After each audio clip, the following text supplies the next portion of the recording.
Segundo Crônicas, capítulo 6, versículo 12 ao capítulo 8, versículo 10. Então Salomão se pôs diante do altar do Senhor, na presença de toda a comunidade de Israel, e levantou as mãos para orar. Ele havia feito uma plataforma de bronze com 2,25 metros de comprimento, 2,5 metros de largura e 1,35 metros de altura, e havia colocado no centro do pátio externo do templo. Ficou em pé na plataforma e depois ajoelhou-se diante de toda a comunidade de Israel. Levantou as mãos para o céu e orou: Ó Senhor, Deus de Israel, não há Deus como tu, em cima nos céus, nem embaixo na terra. Tu guardas a tua aliança e mostras amor leal àqueles que andam diante de ti de todo o coração. Cumpriste tua promessa a teu servo Davi, meu pai. Fizeste essa promessa com a tua própria boca, e hoje a cumpriste com as tuas próprias mãos. Agora, ó Senhor, o Deus de Israel, cumpre a outra promessa que fizeste a teu servo Davi, meu pai, quando lhe disseste: se seus descendentes viverem como deve e seguirem fielmente minha lei, como você fez, sempre haverá um deles no trono de Israel. Agora, ó Senhor, ó Deus de Israel, cumpre a promessa que fizeste a teu servo Davi. Contudo, será possível que Deus habite na terra com os seres humanos? Nem mesmo os mais altos céus podem contê-lo, muito menos este templo que construí. Ainda assim, ouve minha oração e minha súplica, ó Senhor, meu Deus. Ouve o clamor e a oração de teu servo, que teu servo te faz hoje. Guarda noite e dia este templo, o lugar no qual disseste que colocarias teu nome. Ouve sempre as orações que teu servo fizer voltado para este lugar. Ouve as súplicas de teu servo e de Israel, teu povo, quando orarmos voltados para este lugar. Sim, ouve-nos dos céus onde habitas. E quando ouvires, perdoa-nos. Se alguém pecar contra outra pessoa e se for exigido que faça um juramento de inocência diante do teu altar neste templo, ouve dos céus e julga entre teus servos, entre o acusador e o acusado. Castiga o culpado e declara justo e inocente, cada um conforme merece. Se o teu povo Israel for derrotado por seus inimigos porque pecou contra ti, e se voltarem para ti, invocarem seu nome e orarem a ti neste templo, ouve dos céus e perdoa o pecado de teu povo Israel, e traze-os de volta a essa terra que deste a ele e a seus antepassados. Se o céu fechar e não houver chuva, porque o povo pecou contra ti, e se eles orarem voltados para este templo, invocarem teu nome e se afastarem de seus pecados, porque tu os castigaste, ouve dos céus e perdoa os pecados de teus servos, o teu povo Israel. Ensina-os a seguir o caminho certo e envia chuva à terra que deste por herança a teu povo. Se houver fome na terra, ou peste, ou praga nas lavouras, ou se elas forem atacadas por gafanhotos ou lagartas, ou se os inimigos do teu povo invadirem a terra e a sitiarem suas cidades, seja qual for o desastre ou a epidemia que ocorrer, e se alguém do teu povo ou toda a nação de Israel orar a respeito de suas dificuldades e aflições com as mãos levantadas para este templo, ouve dos céus onde habitas e perdoa. Trata o teu povo como ele merece, pois somente tu conheces o coração de cada um. Assim, eles te temerão e andarão em teus caminhos enquanto viverem na terra que deste a seus antepassados. No futuro, estrangeiros que não pertencem a teu povo, Israel, ouvirão falar de ti, virão de terras distantes quando ouvirem falar do teu grande nome, da tua mão forte e do teu braço poderoso. E quando orarem voltados para este templo, ouve dos céus onde habitas e concede o que pedem. Assim, todos os povos da terra conhecerão o teu nome e te temerão, como faz teu povo Israel. Também saberão que neste templo que construí teu nome é honrado. Se o teu povo sair para onde o enviares, a fim de lutar contra seus inimigos, e se orarem a ti voltados para essa cidade que escolheste, e para este templo que construí em honra ao teu nome, ouve do céu suas orações e defende sua causa. Quando pecarem contra ti, pois não há quem não peque, tua ira cairá sobre eles, e tu permitirás que seus inimigos os conquistem e os levem como escravos para terras estrangeiras, próximas ou distantes.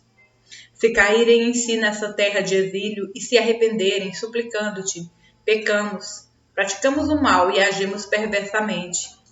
E se voltarem para ti de todo o coração e de toda a alma, na terra de seu cativeiro, e orarem para a terra que deste a seus antepassados, para essa cidade que escolheste, para este templo que construí em honra ao teu nome, ouve dos céus onde habitas suas orações e súplicas e defende sua causa.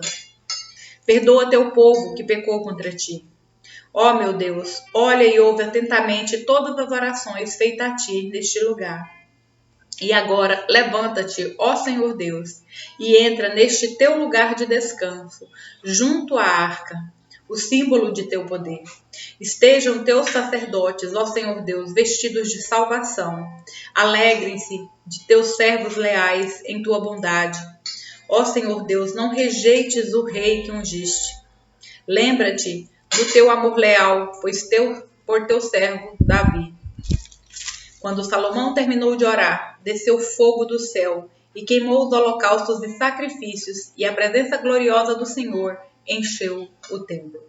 Os sacerdotes não podiam entrar no templo do Senhor, pois a presença gloriosa do Senhor havia enchido o templo. Quando todos os israelitas viram o fogo descer e a presença gloriosa do Senhor encher o templo, prostraram-se com o rosto no chão, adoraram e louvaram o Senhor, dizendo: Ele é bom, seu amor dura para sempre. Então o rei e todo o povo ofereceram sacrifícios ao Senhor. O rei Salomão apresentou um sacrifício de 22.000 bois e 120.000 ovelhas. Assim, o rei e todo o povo fizeram a dedicação do templo do Senhor. Os sacerdotes tomaram seus lugares designados, bem como os levitas que cantavam. Seu amor dura para sempre. Os levitas acompanhavam o cântico com instrumentos musicais que o rei Davi tinha feito para louvar ao Senhor. Os sacerdotes de frente para os israelitas tocavam as trombetas e todo Israel estava em pé. Em seguida, Salomão consagrou a parte central do pátio em frente ao templo do Senhor. Ali apresentou holocaustos e a gordura das ofertas de paz, pois o altar de bronze que ele havia construído era pequeno demais para tantos holocaustos, ofertas de cereais e gordura das ofertas de paz. Durante os 7 dias seguintes, Salomão e todo Israel celebraram a festa das cabanas. Uma grande multidão havia se reunido de lugares distantes como Lebo Amate, ao norte, e o Ribeiro do Sul, ao Egito. No 8º dia foi realizada uma cerimônia de encerramento, pois haviam comemorado a dedicação do altar por 7 dias e a festa das cabanas por mais 7 dias. Terminada a festa, Salomão mandou o povo para casa. Foram embora alegres e exultantes, pois o Senhor tinha mostrado toda a sua bondade a Davi, a Salomão e a seu povo Israel. Salomão terminou o templo do Senhor e o palácio real. Concluiu tudo o que havia planejado fazer na construção do templo e do palácio. Então, certa noite, o Senhor lhe apareceu e disse: Ouvi sua oração e escolhi esse templo como lugar para se fazer sacrifícios. Se, por vezes, eu fechar o céu para que não chova, ou ordenar que gafanhotos devorem suas colheitas, ou enviar pragas entre meu povo, então se o meu povo, que se chama pelo meu nome, humilhar-se e orar, buscar minha presença e afastar-se de seus maus caminhos, eu os ouvirei dos céus, perdoarei seus pecados e restaurarei sua terra. Olharei e ouvirei atentamente cada oração feita neste lugar, pois escolhi e consagrei este templo, onde meu nome será honrado para sempre. Olharei continuamente para ele com todo o meu coração. Quanto a você, se me seguir fielmente, como fez seu pai Davi, obedecendo a todos os meus mandamentos, decretos e estatutos, estabelecerei o trono de sua dinastia, pois fiz esta aliança com seu pai Davi. Um de seus descendentes sempre governará Israel. Mas se você e seus descendentes me abandonarem e desobedecerem a meus decretos e mandamentos, seguindo e adorando outros deuses, arrancarei o povo desta terra que lhe dei. Rejeitarei este templo que consagrei em honra ao meu nome, e farei dele objeto de zombaria e desprezo entre as nações. E, embora este templo seja agora imponente, todos que passarem perto dele ficarão chocados. Perguntarão: por que o Senhor fez coisas tão terríveis com esta terra e com este templo? E a resposta será: porque os israelitas abandonaram o Senhor, o Deus de seus antepassados, que os tirou da terra do Egito, e em lugar dele adoraram outros deuses e se prostituíram diante deles. Por isso ele trouxe sobre eles todas essas calamidades. Salomão levou 20 anos para construir o templo do Senhor e o palácio real. Depois desse tempo, voltou sua atenção para a construção das cidades, para a reconstrução das cidades que o rei Hirão lhe tinha dado, e nelas estabeleceu israelitas. Salomão também lutou contra a cidade de Amate-Zobá e a conquistou. Reconstruiu Tadmor no deserto e construiu na região de Amate cidades para servirem como centros de armazenamento. Fortificou as cidades em Bet-Horon Alta e Bet-Horon Baixa, reconstruindo seus muros e colocando os portões com trancas. Também reconstruiu Baalate e outros centros de armazenamentos, e construiu cidades para seus carros de guerras e cavalos. Construiu tudo o que desejou em Jerusalém, no Líbano e em todo o reino.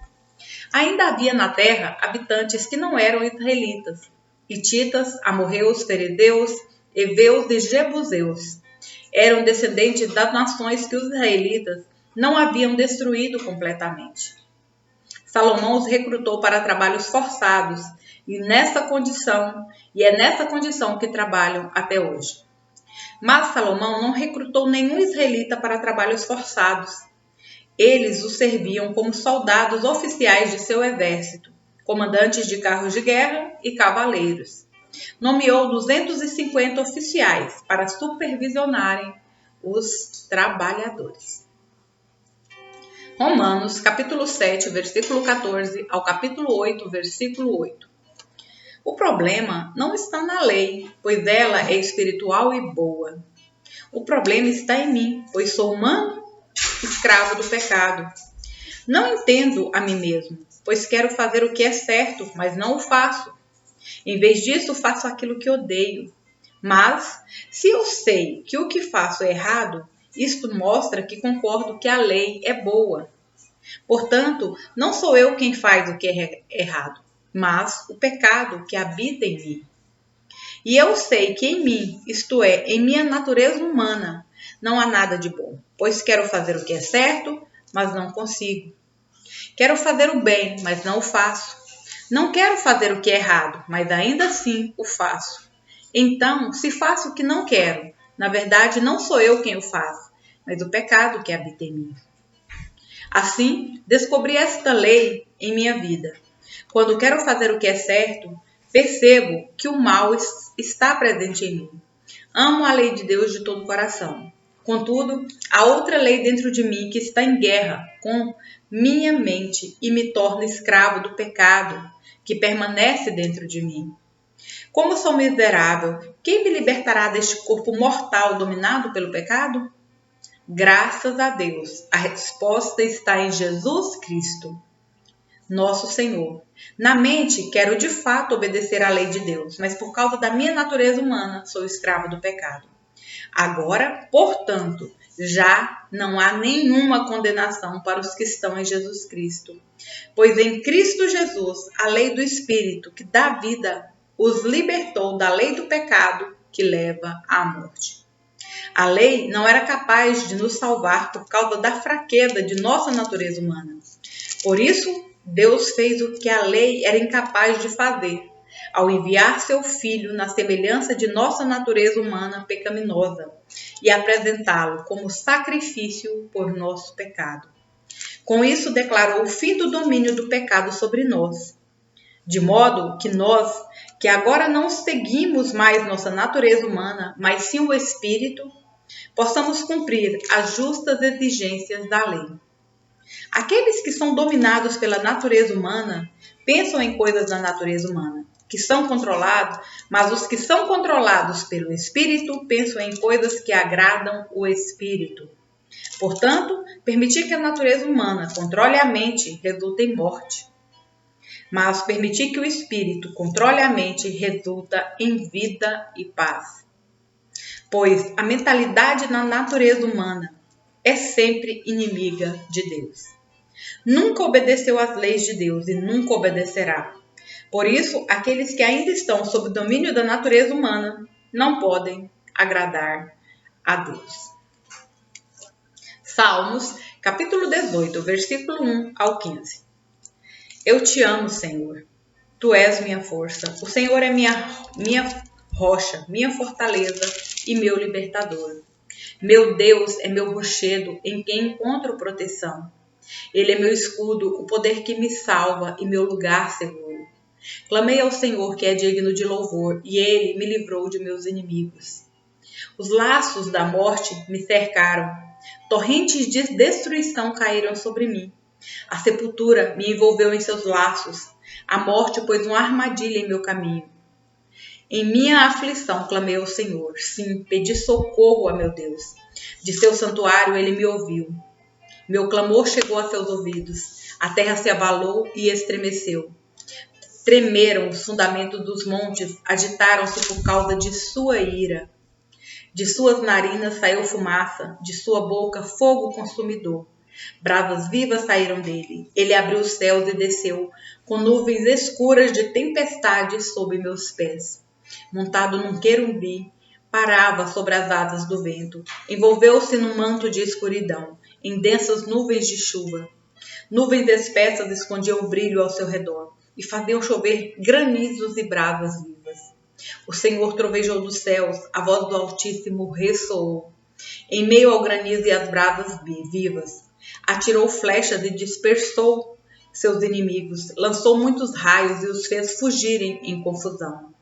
Então, por tua ordem, Senhor, com o forte sopro de tuas narinas, o fundo do mar apareceu, e os alicerces da terra ficaram expostos. Provérbios, capítulo 19, versículos 24 ao 25. O preguiçoso pega a comida na mão, mas não se dá o trabalho de levá-lo à boca. Se você castigar o zombador, o ingênuo aprenderá uma lição. Se corrigir o sábio, ele se tornará ainda mais sábio.